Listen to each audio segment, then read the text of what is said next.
Hello, Japan by River Cruise is made possible thanks to those who donate to the show at japanbyrivercruise.com and due to the generosity of our corporate sponsors. This week's show is brought to you by the novel Coronavirus and its one-year anniversary blowout campaign. That's right, Ollie. The coronavirus is celebrating its first full year in business in Japan with deals that you won't believe. If you like the first, second, and third waves, you'll love the fourth one, which has seen the virus's highest surge yet. That means that your chances of getting it are better than ever. Plus, in honor of this milestone, we're rolling out brand new and improved international varieties so you can find the infection that's right for you and your family. So impress your friends, infect your loved ones, and finally get the neighbors to stop trying to make small talk with you with the coronavirus. Because remember, if you're in Japan, actually getting the virus is still your best chance to get those antibodies.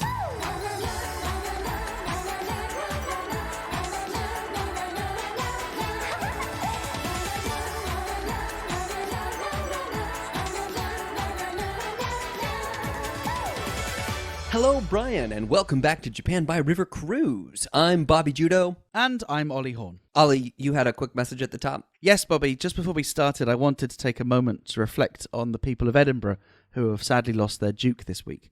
We've decided to mark Prince Philip's passing with a special bonus track in the extras. We considered releasing 2 minutes of silence, but instead went for 2 minutes of racism, which is what he would have wanted. So, joining us this week on our show is JJ Walsh, host of Seeking Sustainability Live and person who hates cruises more than a Titanic passenger.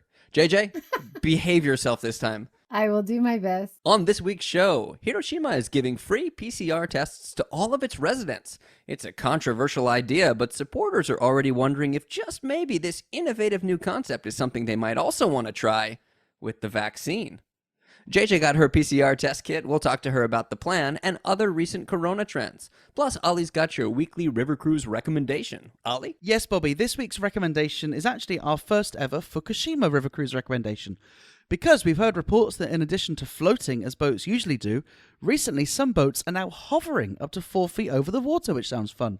We have been asked by a local PR firm to let our listeners know that this is likely coincidental to the recent release of contaminated water into the ocean from the plant, unless, I quote, the tritium is in fact safe, in which case that is the only side effect, in which case we hope you're grateful. Plus, in honor of the start of Ramadan, we're passing on a message from the Fukuoka Masjid al-Nur Islamic Culture Center, who's offering a special Ramadan chartered cruise, which sets sail before sunrise and comes back after sunset, and offers no food or beverages on board. But first, Soap Talk.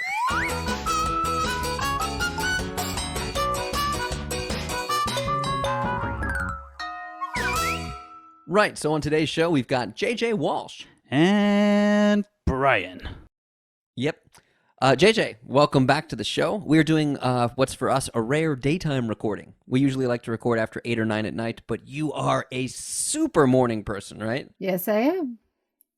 I usually get up about 5 in the morning, and I'm pretty much passed out by 9 p.m. So, yes, morning person. That's a really full day, and you pack it with making a lot of content. Thank you. I do my best. I enjoy what I do, so it's a live to work scenario, I guess. Do you get more views for your daytime shows, or do you ever do like an evening show and compare the numbers? Yeah, I do. Most weekdays I'll have a show either 9 a.m. or 5 p.m. Next week will be very interesting because I'm talking to someone in the U.S., and so the time difference was quite tricky, and I'm doing the show at 6 a.m. We will see how that goes. 6 a.m. for your time? 6 a.m. for me, yeah. I'll be up, but whether I'll be ready to talk or not is a different story. Yeah. Well, speaking of time differences, this is probably the last time we'll be able to accommodate a morning record because one of us is switching time zones. Oh, That's me. exciting. Yeah, now I'm nervous. That's going to be my fate, that I might have to wake up at silly times in order to accommodate guests from, say, America and Bobby in Japan. Because, it seems like I'm going to go back to the UK on Tuesday. The time has finally arrived. The time has finally come. And it wasn't necessarily because I wanted to. I was actually thinking I could probably wait until the UK relaxes their quarantine rules and until there were chartered flights direct to the UK. But instead, the Malaysian government decided to march me out in handcuffs. Or at least I've got very close to that. Because the immigration department here in Malaysia got some bad press.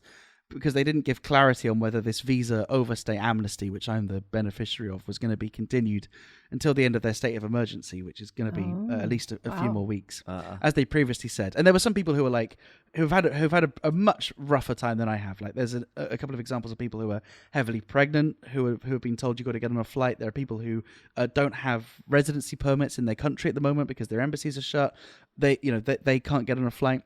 And they all haven't been given extensions. And so then the immigration department here kind of retaliated this bad press by releasing a statement, which basically said, that's it, no more Mr. Nice Guy.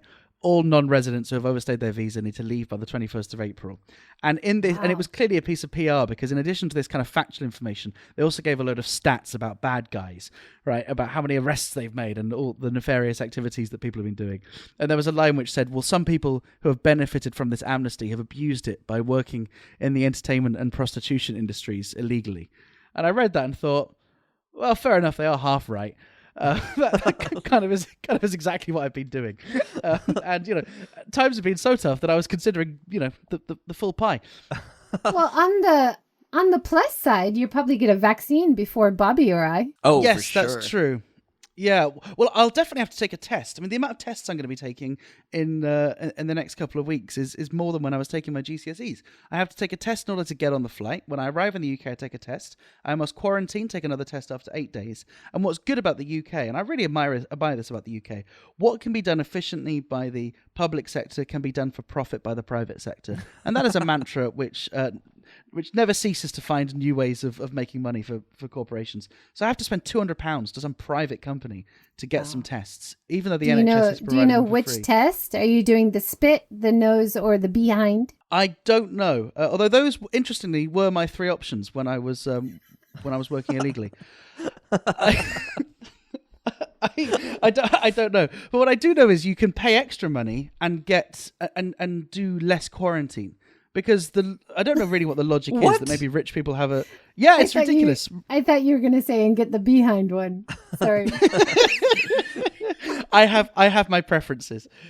No, yeah, so it seems that you pay some extra money and you only have to do half of your quarantine by taking another test. And as long as that test is negative, you're good to go. So the whole thing's a complete nonsense. And it's frankly shameful how bad the UK has made a mess of this, considering they could have implemented this over a year ago. Instead, all this stuff's only been going for a month or two. Well, while you're in quarantine, hopefully you'll get better food than here. Somebody was on Twitter today showing the food they got while they're in quarantine in Japan. In Osaka? Tokyo. Yeah, it was Yana. In Yana Osaka? in Osaka, yeah. Yeah, and it just looked horrendous. It's all cup noodle. Well, thankfully, you're allowed to quarantine at a family's home. So I will send that picture to my mum and I'll make sure that she does a better job.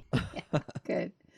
I'm sure it won't be hard. JJ, before all of this, did you get home regularly? Did you go visit people abroad or? Yeah, I'm really missing seeing my family in Hawaii and of course being on the beach in Hawaii and being outside in Hawaii and yeah, all things about Hawaii I'm missing a lot.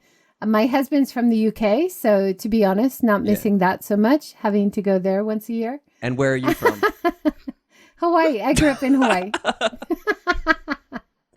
Yeah. Whenever I go to England, I'm not envying you, Ollie, I'm afraid. Whenever I go to England, even if it's supposed to be summer, I always somehow get caught in some hailstorm. Not a fan. Yeah. Rain that could kill you. Wonderful. Bobby, do we have anyone to thank this week? Yes. Yeah, we do. We got a new member. Gregory Sokoloff signed up as a member on buymeacoffee.com. And Ollie's got a huge move coming up. It's... I think you put a plane ticket that you can't afford on your credit card. I've been hinting at some severe financial hardships based on my 2-week imposed vacation that I've been taking.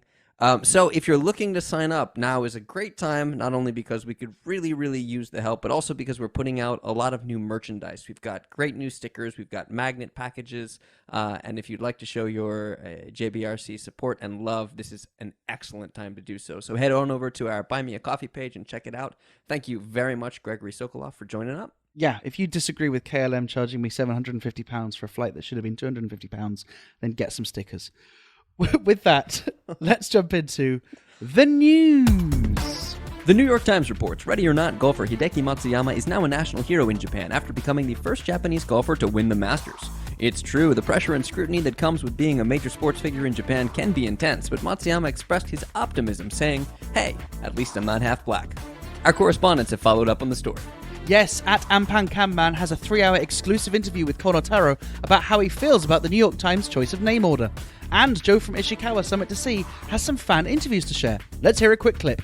Being the first Japanese person to win a major golf tournament must be such a burden, said Hisako Higuchi, a sentiment echoed by proud onlooker Hinaka Shibuno, who said, "I can't imagine what that kind of limelight would be like." Thanks, Joe. I feel like I should have heard those names before, but I definitely haven't. If you'd like to join the JBRC Press Club, follow us on Twitter at JBRCPod for next week's assignment. So in the news, I'll be taking 3 PCR tests in the next week or so. I've never taken one, but Hiroshima's been in the news because it's just been throwing money at PCR tests. Hiroshima's now PCR test city. It's been throwing PCR tests at people. Yeah. Yeah, and encouraging them to take them. Starting this week on the 12th and going until the end of the month, they're trying to do as many tests as possible to anybody who will take them. So I went on the first day. I had cameras in my face as I took the packet. And the lady told me, try to spit as much as you can into this vial, which I found really funny. And then I said, "Gambarimasu." And then I wrote on Twitter, "I'll do my best." People are like, "Yeah, you've been in Japan too long." Although it's really hard to say a joke in an ironic way on Twitter that people take as a joke. So some people Story of our lives. We do not need persuading on this point. But some people actually wrote to me and said, "No, you'll be okay. Don't worry. It's not too hard. You will have enough spit." And I thought that was classic. So what's the rationale? Why does Hiroshima want to do this scheme? Well, this actually, about 3 months ago, the governor was on social media saying, "We're going to do this great PCR campaign. We're going to try to test as many people as we can to find out how many people really have it who are asymptomatic." Yeah, this was which announced nobody back is in doing January, around Japan. Right? Yeah. Yeah.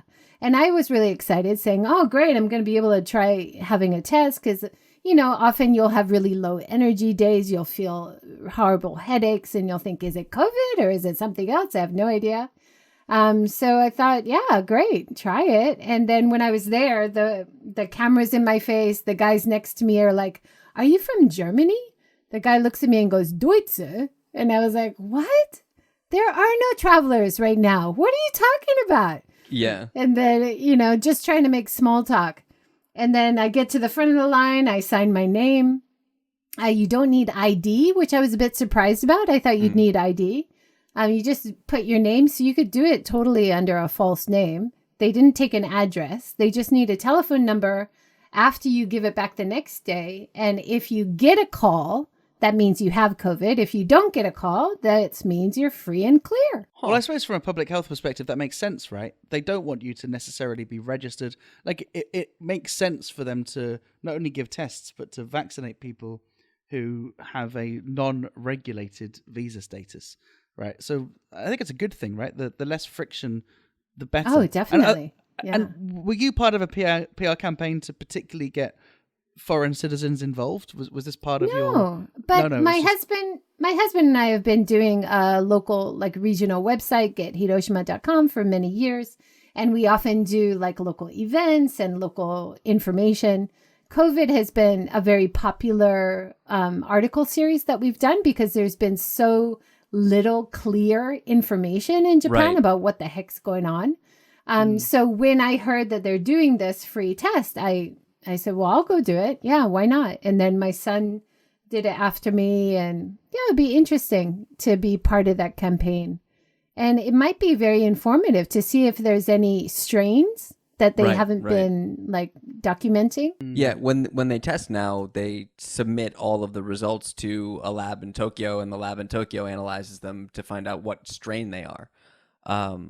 And in Fukuoka as well, I know they're starting to find more and more of the international variants. So I can see this being good for them to kind of get a clearer picture of what their current situation is. But how are the citizens responding to it? How are people, is everybody participating, or are people who feel like they're fine not going to take it? Yeah, well, when I went back the next day to hand it in, It's quite funny because you have to take your plastic encased vial with your own hands and put it into another plastic encased vial that they're holding. I don't know why. I assume that you did it on site, but now that I'm hearing that you take it home and do No. it, it makes so You much take it home more and do sense. It would be a terrible idea to have everybody show up and spit in the same area.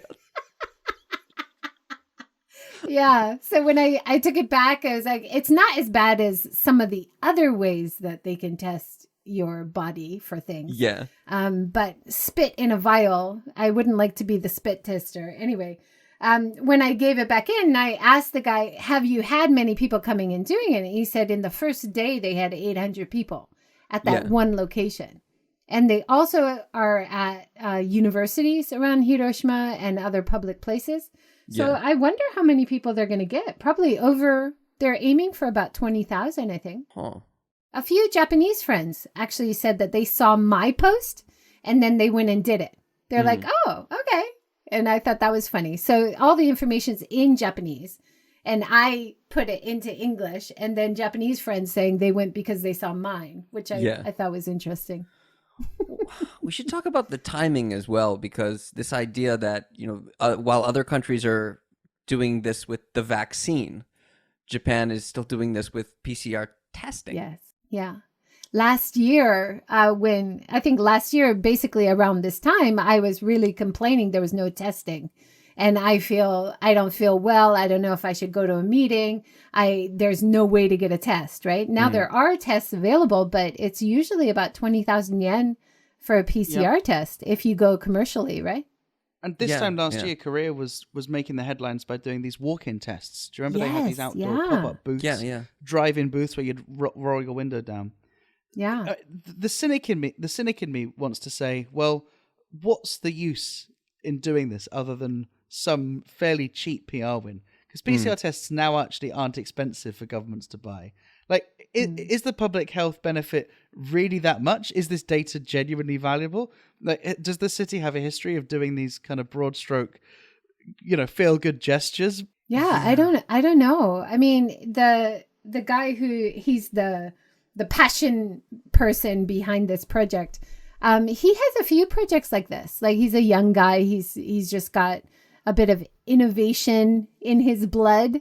Yeah. Yeah, it's interesting. We don't really know what they're going to find out, but nobody else in Japan is doing it. And Hiroshima is not really well known to be like cutting edge. So this is kind of nice for us long-term residents, to be honest. Yeah, it could potentially give the clearest picture of the current corona situation of any city anywhere in Japan. And as JJ mentioned, I do think a lot of people feel that same way of when they get a little headache or they notice, they feel a little warm, they go, do I have it? Do I have it? And I think at this point, it's possible that there are so many people who either have had mild symptoms or who've been asymptomatic that have had it without ever even noticing. Absolutely. So I don't know about this PCR test. Is it going to tell me I have had it at some time, or is it just going to tell me if I have it or not now? I don't think it does that. And okay, I don't know. I'll say this really, really quickly. I'll say this as fast as I can.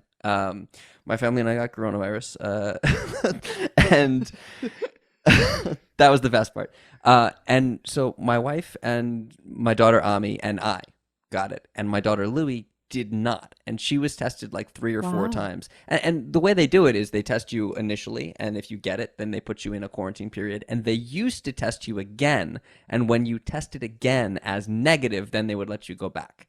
Now they have a better idea of what the infection period is and what the recovery period is. So now they just monitor your health until about 10 days after they judge that it presented. And if you have no presenting symptoms or your health condition is fine after those 10 days, then they don't test again. They just go, you're not a risk anymore. So the fact that the 3 of us had it and the one other daughter did not have it, to me in my mind says she probably already had it. Like she probably already had it and got it out of her system and was asymptomatic. And the fact that the way that they conduct it. Or she's immune somehow. and they need to study her and replicate her. She's the kid in the zombie movie that gets bit and doesn't turn, and then they have to make the cure. Yeah. But it would be good for, because as far as I understand, she's your least favorite of the two, right? So that might cause a flip. Never. No. You never have a favorite child. No, Ollie. I never have a favorite child when JJ's on the show.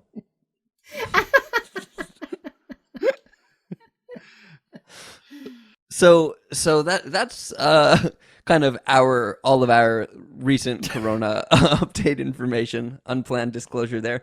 But we wanted to talk to JJ as well about some other Corona trends. One of the things that we're seeing as a trend across the country is that Corona has driven this spike for demand for people buying homes and reforming their homes because they spend so much time in the place where they live that they want their own house, or they want to make their house as comfortable as possible. JJ talks to people who do reforms and things like that all the time. And also you reformed your own house, didn't you? Yeah, I did. We bought a 60-year-old house. It was the first one in the neighborhood, which we didn't realize until we bought it. And it was full of junk, including old photos, which we saw that it was the only house surrounded by rice fields. So that was fun. Yeah. But yeah, it's been a very popular topic in the series. We've had about 20 different talks about remodeling old machiya, old tea houses in Kyoto. Yeah. People who are working as a kind of real estate liaison between the rural areas trying to get rid of these empty places and people who want to buy and move out the city. So yeah, really interesting. It's interesting you say get rid of, because I think something that's underappreciated about Japan for people who haven't interacted with the property market is Japan's one of the few countries where property is not necessarily an appreciating asset. If you go to almost any other country, there's just an expectation that because of the supply and demand curve, house prices are always going to go up. But Japan, because you can just build, right? The building regulations compared to other developed countries are very lax. If you want to just build an apartment block, you build it. And also because there's population decline, and also because generally people are moving into cities, it's not really a given that if you buy a house, it's going to maintain its value. In fact, no, it won't. Its value It will won't. depreciate. Yeah, there's also the cultural aspect that people don't buy used houses. No. Right. And I was talking to a guy, Asby Brown, who knows a lot about house building and carpentry in Japan over a long time. And he was talking about how even if you build the most beautiful, modern, like high-tech building, it still does not increase in value over time. And we had that when we bought this place. We actually got a discount because they're like, it's garbage. You're just going to pay for the land. We'll give you a discount because you're not asking us to get rid of it before you move in and build a new place. And we're like, we're going to keep it. And they're like, what? Why? We love it. So does this myth of the $1 house, is that true? That there are people that are just so keen to get rid of it? They see it as such a burden. They want to pass that burden on to someone else. You had it in the UK too. You had some areas that people were just giving away houses, right? The value had completely dropped down. But I think in Japan's rural areas now, there are some pretty decent houses that you could move into that you can get for almost nothing. Yeah. And then one of the benefits is, like, we're in Hiroshima City. Our land tax price is, considerable. So it makes you think twice if you're going to buy another property. But in the rural areas, they'll actually pay you, or you have zero land tax, or, like there's other incentives to move and buy out there. It's really impressive. And one of the reasons that you can pick up land for so cheap is because there are a lot of older people who own vast amounts of property, and they have to pay taxes on those properties. And so they're looking to just kind of unload them. And when we first started looking around, we found some places that ultimately we couldn't go forward because we couldn't get building permits for those areas. But there were places out in Tara in Saga Prefecture where they were like, yeah, just come out and hang out, see if you like the land, and if you want it, we'll give it to you. And it was because, it's land that they just have that's extra that they can't use or develop. There's nobody around to farm it anymore, and they have to pay tax on it. A really interesting talk I had recently, her and her husband had lived like off grid in Alaska before they came to Japan, and they're very handy and they know how to fix things up. And so they got an absolute steal on the house because the only running water is from a stream that comes behind the house. And they're like, yeah, we had that in Alaska. That's no problem. Let's do it. Yeah. Her husband's building walls that were not there out of like coffee top tables from antique shops. And they're amazing. Yeah.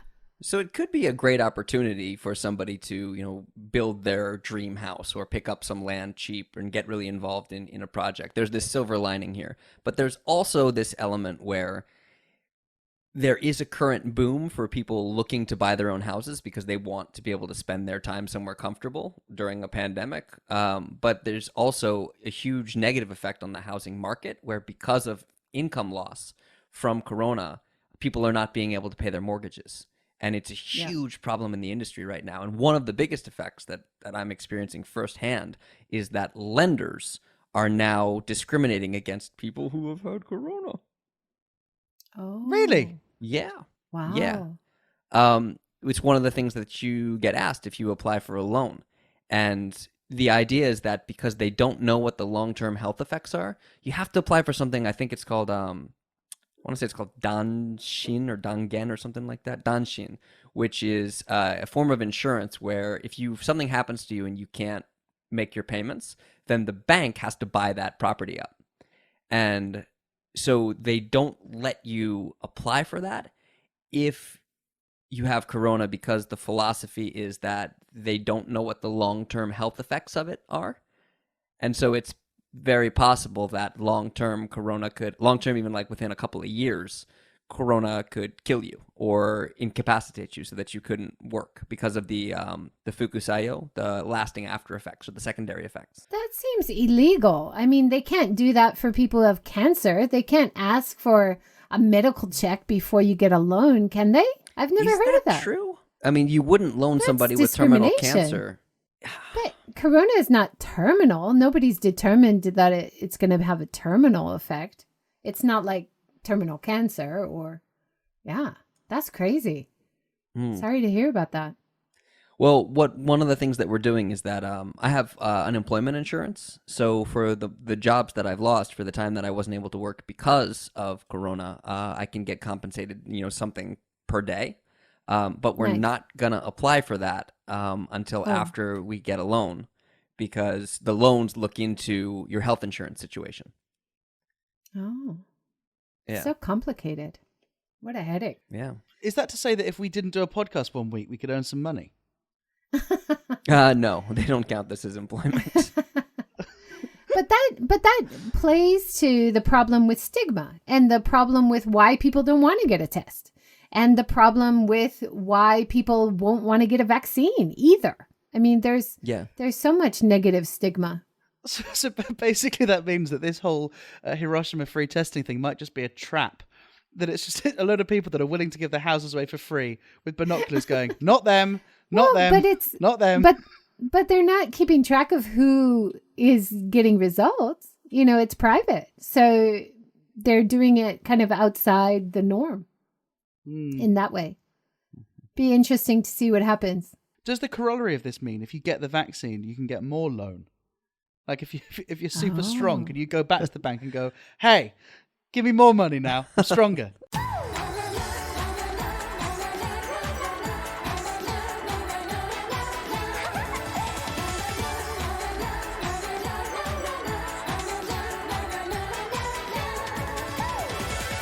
Hey, thanks very much for listening to this episode 80 of Japan by River Cruise. Thanks very much to those who are members and continue to be members month on month. We appreciate it. Very much so, especially now that you know what dire straits Ollie and I are currently finding ourselves in.